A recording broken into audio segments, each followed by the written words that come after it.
Kemudian apa nih strategi manajemen dalam merekrut pemain baru untuk memperkuat di musim depannya? Kalau misalkan memang ada rencana begitu. Yang pasti kita ingin memastikan skuad kita lebih kuat dibanding tahun ini dan tahun sebelumnya. Tetapi kami juga ingin memastikan bahwa secara administratif dan secara keuangan juga sehat. Betul. Jadi kami nggak mau mengambil pemain benar-benar jor-joran gitu ya. Iya. Yang penting pemain bintang kita ambil, kadang nggak sesuai kebutuhan, kadang harganya juga yang terlalu melambung tinggi, kita juga nggak mau ke arah sana. Mungkin Tete pernah baca, Boja pernah bilang banyak klub yang di awal menawarkan gaji fantastis. Di tengah musim mulai keteteran gitu kan. Nah kita nggak mau masuk ke jebakan itu, kita mau memastikan bahwa Persib ini sehat secara klub, tapi juga kita pengen skuad kita juga kompetitif gitu. Jadi ya kita masih coba filter lah banyak nama-nama gitu.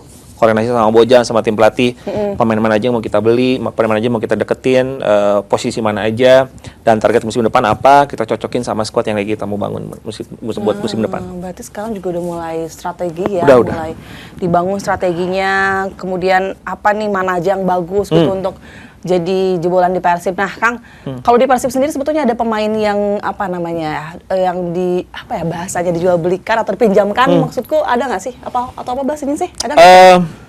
Ada di musim ini kita ada beberapa pemain yang sempat dan sedang kita pinjamkan.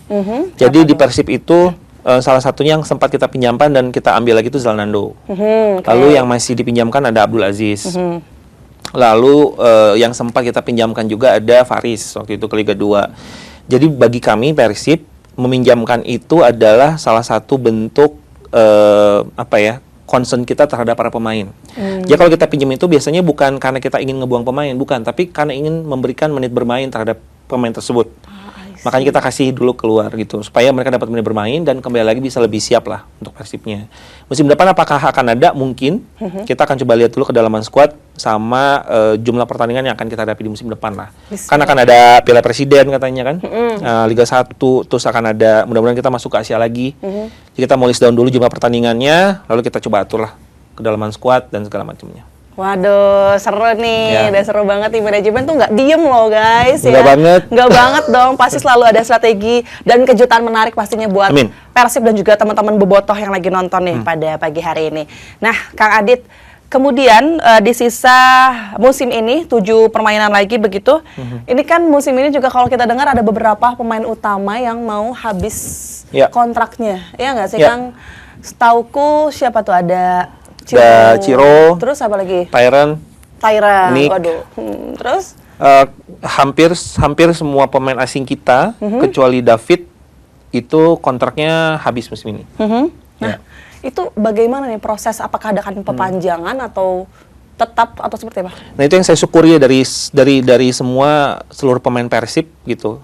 Kita semua berkomitmen agar fokus dulu memastikan kita bisa mencapai hasil terbaik di musim ini. Jadi kita juga di internal juga nggak ada pembicaraan tentang gimana nih kontrak mau habis segala macam. Kita minta pokoknya semua pemain do your best dulu, lakukan terbaik dulu. Setelah itu kita akan coba evaluasi bersama lah.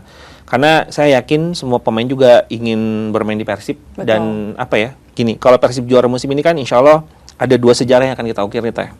Yang pertama adalah juara pertama kali kita di kompetisi penuh. Karena selama ini kalau kita juara kan pasti yang ada sistem turnamennya lah. Ada pertandingan finalnya gitu kan. Baru sekarang ini kita full kompetisi. Yang kedua adalah back to back.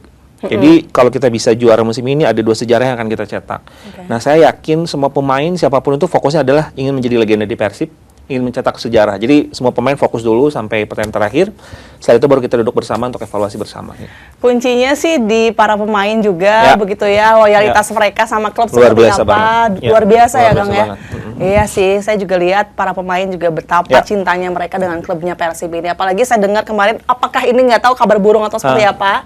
Bahkan Ciro juga ini katanya lagi ditawarin untuk pindah ke klub lain, ditawarkan dengan fantastis harganya begitu. Apalagi kan dia mau habis musimnya gitu. Persib tuh gimana nih kalau ada godaan-godaan kayak gitu? Saya pikir semua pemain yang bermain di Persib itu pemain kelas grade A semua ya. Asik. Jadi wajar kalau misalnya banyak klub lain yang menawarkan lebih gitu. Tapi yang saya selalu tekankan juga ke manajemen, ke pemain bahwa Persib itu punya value lebih gitu. Kita nggak mau selalu masuk ke dalam tanda kutip perang harga ya, gitu ya. Kita punya prinsip, kita punya value bahwa Persib itu klub besar, Persib itu adalah klub terbaik, nomor 1 di Indonesia, bahkan jumlah fans terbesar di Asia Tenggara, nomor 16 di Asia. Jadi kita punya value, dan siapapun yang datang ke Bandung, sadar nggak sadar jadi selebgram loh. Ya kan? Bener. Pemain baru nih, udah datang ke Persib misalnya, IG-nya mungkin followersnya baru 100.000. Iya. Datang ke Bandung, itu bisa langsung naik 1 juta. Verified langsung verify gitu ya? langsung. Jadi Persib itu punya value banyak, yang saya pikir semua orang juga mesti bisa melihat itu. Nah, sah saja kalau ada klub yang pengen menawarkan harga fantasi ke pemain kita, tapi kita percaya bahwa pemain-pemain ini juga punya keinginan dan kecintaan terhadap Persib lah. Jadi saya nggak worry lah. Asik. Nggak worry lah.